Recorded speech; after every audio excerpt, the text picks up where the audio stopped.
പാർലമെന്റിൽ വനിതാ എംപിയോട് മോശമായി പെരുമാറിയെന്ന പരാതി.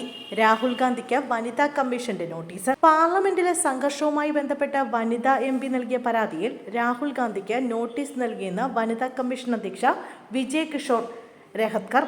ഇനി ഇത്തരം നടപടികൾ ഉണ്ടാകരുതെന്നാണ് നിർദ്ദേശം. രാഹുൽ ഗാന്ധിക്കെതിരായ നടപടി സ്വീകരിക്കേണ്ടത് സ്പീക്കറാണെന്നും വിജയ് കിഷോർ പറഞ്ഞു. നാഗാലാൻഡിൽ നിന്നുള്ള വനിതാ എം പി ഭഗ്നോൻ കൊണൈക്കിനോട് മോശമായി പെരുമാറിയെന്ന ആരോപണത്തിലാണ് ലോക്സഭാ പ്രതിപക്ഷ നേതാവ് രാഹുൽ ഗാന്ധിക്കെതിരെ ദേശീയ വനിതാ കമ്മീഷൻ സ്വമേധയാ കേസെടുത്തത്.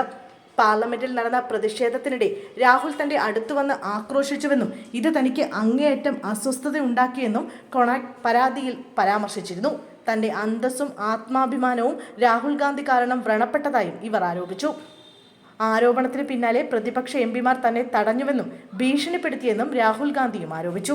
സഭാവളപ്പിൽ ഭരണപക്ഷവും പ്രതിപക്ഷവും തമ്മിലുണ്ടായ ഏറ്റുമുട്ടലിൽ BJP എംപിയെ ആക്രമിച്ചുവെന്ന് ചൂണ്ടിക്കാട്ടി രാഹുൽ ഗാന്ധിക്കെതിരെ പോലീസ് കേസെടുത്തിട്ടുണ്ട്. കേന്ദ്ര ആഭ്യന്തരമന്ത്രി അമിത്ഷായുടെ അംബേദ്കർ പരാമർശത്തിനെതിരെ പ്രകടമായി എത്തിയ പ്രതിപക്ഷ അംഗങ്ങൾ സഭയിൽ പ്രവേശിക്കുന്നത് BJP എംപിമാർ തടഞ്ഞതാണ് ഉന്തിലും തള്ളിലും കലാശിച്ചത്.